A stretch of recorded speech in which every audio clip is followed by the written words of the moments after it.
Bonjour et bienvenue dans cette nouvelle capsule.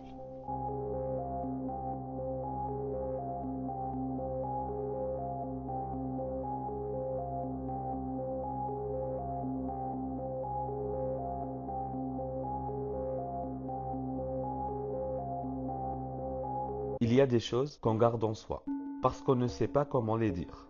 Le racisme, c'en était une.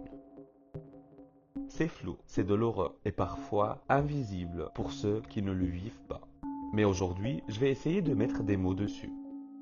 Pas parce que j'ai une réponse à tout, pas parce que je me place au-dessus de qui que ce soit, mais parce que je le vis, parce que je l'ai vu, parce que je crois que quand on met des mots sur la douleur, elle devient un peu moins lourde. Et peut-être que toi, en écoutant ça, tu t'y retrouveras aussi, d'une manière ou d'une autre. Moi, j'ai quitté la Tunisie parce que je suis gay. Là-bas, c'était pas vivable. Et même si le racisme existe dans mon pays d'origine, c'est seulement en partant, en devenant l'autre, quelque part ailleurs, que j'ai vraiment compris que ça voulait dire. Je vis aujourd'hui à Bruxelles, une ville multiculturelle, vivante, ouverte, sur le papier. Dès que j'ai mis les pieds ici, j'ai compris que j'étais encore trop, ou pas assez, quelque chose.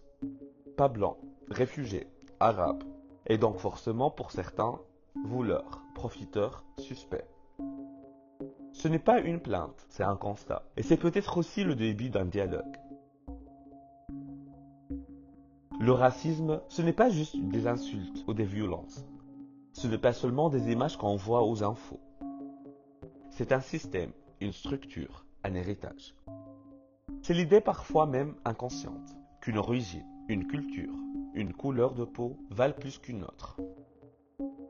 Et ça se glisse partout, dans les mots, dans les silences, dans les regards, dans les institutions, dans les choix qu'on fait sans y penser. Il existe plusieurs formes de racisme. Le racisme individuel, celui qu'on reconnaît facilement, par des insultes, les refus d'embauche, les blagues racistes, les agressions.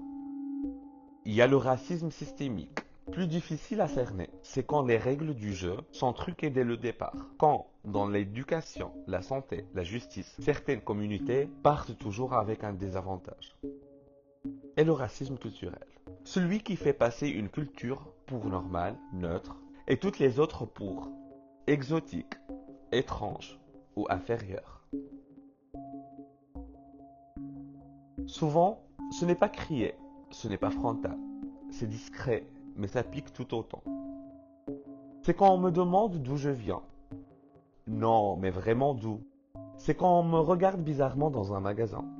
Quand je pense que je dois justifier pourquoi je suis là. Pourquoi je parle français aussi bien. C'est quand je suis face à des gens qui ne me voient pas vraiment, qui projettent juste ce qu'ils pensent savoir d'un mec arabe, réfugié, gay. Un cocktail explosif pour les clichés. On appelle ça le racisme ordinaire, et il est usant. Parce qu'il est quotidien, parce qu'il s'accumule. Un regard, une remarque, un rejet. Ce n'est peut-être rien pour la personne en face, mais pour nous, c'est une goutte de plus. Et à force, le vase déborde. Même les gens bien intentionnés peuvent en avoir. Parce qu'on a grandi dans un monde qui nous a appris à voir l'autre comme une menace ou une curiosité. Moi aussi, j'en ai eu, j'en ai encore. Mais la différence, c'est aujourd'hui, je les vois et j'essaie de les déconstruire. Ça commence par des petites questions. Pourquoi j'ai une réaction différente en voyant une personne noire ou avec un accent? Est-ce que je m'attends inconsciemment à ce qu'un médecin soit blanc? Pourquoi est-ce que certaines histoires sont mises en avant et d'autres jamais racontées? Ce travail-là, c'est personnel. Et c'est pas toujours agréable, mais c'est nécessaire.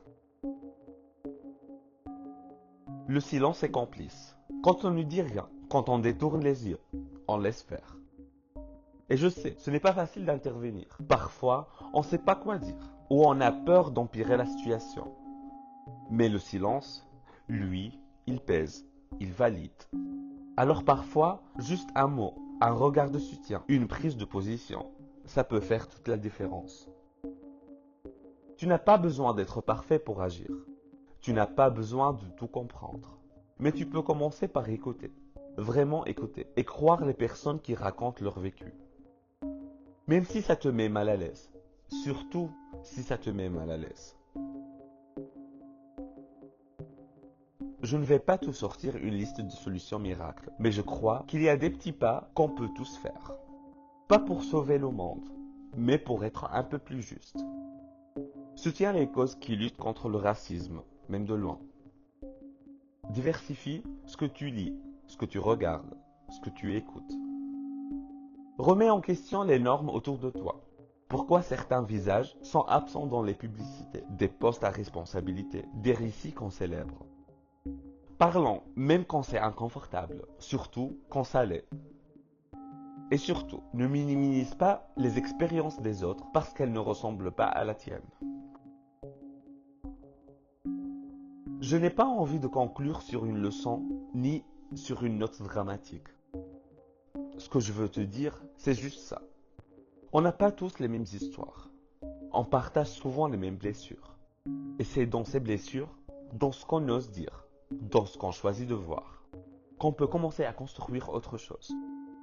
Un espace plus humain, plus doux, plus juste. Le racisme, je l'ai connu sous plusieurs formes. Là où je suis né, il était différent, mais il était là. Et ici en Belgique, il se cache derrière d'autres masques. Je ne suis pas juste un exilé gay venu chercher une meilleure vie. Je suis aussi, dans les yeux de certains, un danger, une anomalie, une case à cocher. Et pourtant, je suis juste un être humain qui cherche à être vu pour ce qu'il est vraiment. Je crois profondément que les changements commencent dans l'intime, dans ce qu'on accepte, dans ce qu'on remet en cause. On ne peut pas changer tout un système seul, mais on peut refuser d'en être complice. On peut tendre l'oreille, on peut tendre la main. Et ça, c'est déjà énorme. Merci d'avoir écouté cette capsule, merci de m'avoir laissé cet espace. Dans le prochain épisode, on ira un peu plus loin sur ces questions d'identité. Parce que souvent, on confond tout. On parlera d'un sujet qui me tient aussi à cœur. La différence entre l'identité de genre et l'orientation sexuelle. Deux choses qu'on mélange encore trop souvent, alors qu'elles racontent des réalités très différentes. D'ici là, prends soin de toi et surtout, ne reste pas silencieux. Podcast réalisé par